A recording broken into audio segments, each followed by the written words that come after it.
बिस्मिल्लाहिर्रहमानिर्रहीम। अस्सलाम वालेकुम डियर स्टूडेंट्स। आज नाइन्थ बायोलॉजी से fourth chapter cells and tissues का ये लेक्चर नंबर 19, जिस लेक्चर के अंदर जो टॉपिक हम डिस्कस करेंगे उसका नाम है vacuoles. Vacuoles are discovered by Antonie van Leeuwenhoek in 1676। 1676 के अंदर एंटोनी वैन लीवनहुक ने वैक्यूल्स को डिस्कवर किया था। It is single membrane bounded organelle. अगर हम वैक्यूल्स को देखें तो ये हमें सिंगल मेम्ब्रेन बाउंडेड मिलती है। हमने लाइसोसोम पढ़ा तो लाइसोसोम भी हमें सिंगल मेम्ब्रेन बाउंडेड मिली। वैसे ही वैक्यूल्स भी जो है सिंगल मेम्ब्रेन बाउंडेड होते हैं। Vacuoles are large vesicles derived from endoplasmic reticulum and Golgi body. अगर हम वैक्यूल्स को देखें तो वैक्यूल्स जो हैं वो लार्ज वेसिकल्स होते हैं। आपको पता है वेसिकल की फॉर्मेशन एंडोप्लाज्मिक रेटिकुलम करता है और उनकी मॉडिफिकेशन गोल्गी बॉडी करता है। तो वैक्यूल्स लार्ज वेसिकल हैं, उनकी जो फॉर्मेशन है एंडोप्लाज्मिक रेटिकुलम करता है और उनकी मॉडिफिकेशन गोल्गी बॉडी करता है। ठीक है, उसके बाद इसकी अगर हम टाइप्स की बात करें तो vacuole are present only in eukaryotes. Vacuoles की बात करें तो वैक्यूल सिर्फ और सिर्फ हमें यूकैरियोटिक सेल के अंदर मिलते हैं। आपको पता है यूकैरियोटिक सेल दो टाइप के होते हैं, एक होते हैं मल्टीसेलुलर और एक होते हैं यूनिसेलुलर। मल्टीसेलुलर के एग्जांपल हैं प्लांट्स एंड एनिमल्स। अगर हम यूनिसेलुलर की बात करें तो हमारे पास एग्जांपल है एमोबा का। तो ये इंट्रोडक्शन और टाइप्स की बात हो गई। अब आते हैं हम इसके स्ट्रक्चर पे। तो अगर हम प्लांट्स के स्ट्रक्चर को देखें, ठीक है, mature plant cells contain large central vacuole.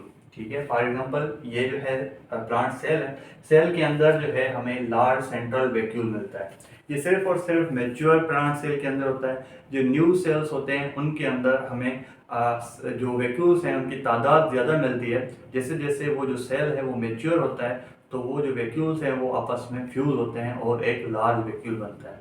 तो मैच्योर सेल की बात करें तो ये जो है सेंट्रल वैक्यूल होता है, मतलब सेंटर में होता है और यही वजह है न्यूक्लियस की जो पोजीशन है वैक्यूल की वजह से चेंज हो जाती है। ठीक है, अगर हम वैक्यूल की बात करें तो वैक्यूल के ऊपर एक मेम्ब्रेन हमें मिलती है जिसको हम नाम देते हैं टोनोप्लास्ट का, और इसके अंदर जो है सॉल्यूशंस मिलती हैं जिनको हम नाम देते हैं cell sap. Solution inside the vacuole called cell sap. Cell sap के अंदर हमें बहुत सारी सॉल्यूशंस मिलती हैं, जैसे विटामिन हो गए, मिनरल्स हो गए। ठीक है, तो जो भी प्लांट की यूज़ की चीज़ होगी वो इसके अंदर स्टोर करेगा। ठीक है, इसके बाद हम एनिमल सेल की बात करें तो इसके अंदर हमें स्मॉल वैक्यूल्स देखने को मिलते हैं। ये स्मॉल होते हैं लेकिन तादाद में बहुत ज़्यादा होते हैं। ठीक है, जैसे प्लांट सेल के अंदर सिर्फ और सिर्फ एक वैक्यूल था लेकिन वो लार्ज वैक्यूल था। एनिमल सेल के अंदर एक से ज़्यादा वैक्यूल्स होते हैं लेकिन उनकी जो साइज होती है वो स्मॉल होती है। उसके बाद ये मल्टीसेलर की बात हो गई। यूनिसेलर हमारे पास एग्जांपल है एमोबा का। एमोबा के अंदर कॉन्ट्रैक्टाइल वैक्यूल और फूड वैक्यूल्स मिलते हैं। फूड वैक्यूल्स आपको पता है कि जो सेल है उसका एक फंक्शन होता है जिसको हम फेगोसाइटोसिस कहते हैं। उसमें क्या होता है, जो सेल होता है वो फूड पार्टिकल को इंगल्फ करके उसको यूज करता है।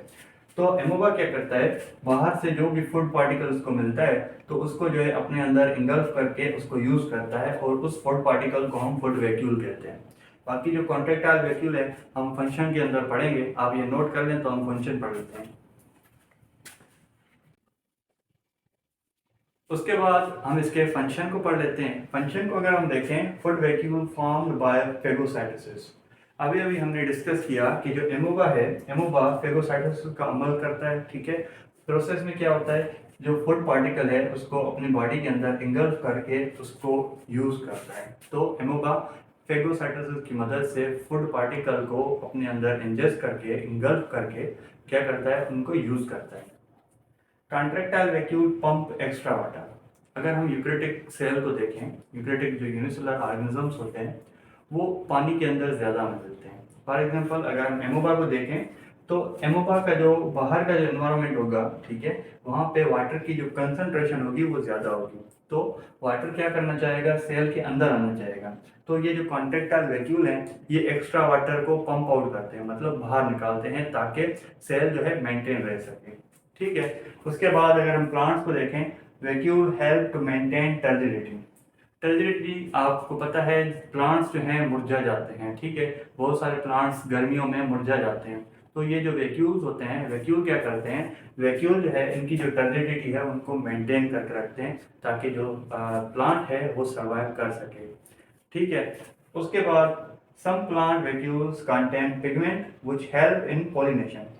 कुछ जो है वैक्यूल्स वो क्या करते हैं, पिगमेंट को कंटेन करते हैं। पिगमेंट क्या होता है, कलर देना होता है, ठीक है। जो कलर्स होते हैं वो पिगमेंट्स देते हैं। तो अगर हम इनके जो प्लांट्स हैं हमारे, उनके पेटल्स को देखते हैं, मतलब जो फेस होता है प्लांट का, उनके अंदर रेड और ब्लू पिगमेंट्स मौजूद होते हैं, ठीक है। और वो क्या करते हैं, हेल्प इन पॉलिनेशन। पॉलिनेशन एक ऐसा प्रोसेस है जिसमें जो बर्ड्स हैं वो आके किसी प्लांट के ऊपर बैठते हैं, उनका जो दाना है वो खाते हैं, सीड को, फिर वो कहीं पे गिरा देते हैं, तो वहाँ पे न्यू प्लांट्स ग्रो करते हैं। तो इसको हम पॉलिनेशन कहते हैं। और ये जो कलर्स हैं ये अट्रैक्ट करते हैं बर्ड्स को, तो ये जो पिगमेंट हैं, ठीक है, इनका यही फंक्शन होता है कि पॉलिनेशन के अंदर हेल्प करते हैं। तो आज का लेक्चर यही था। मैं साइड हो जाता हूँ, आप ये नोट कर लें।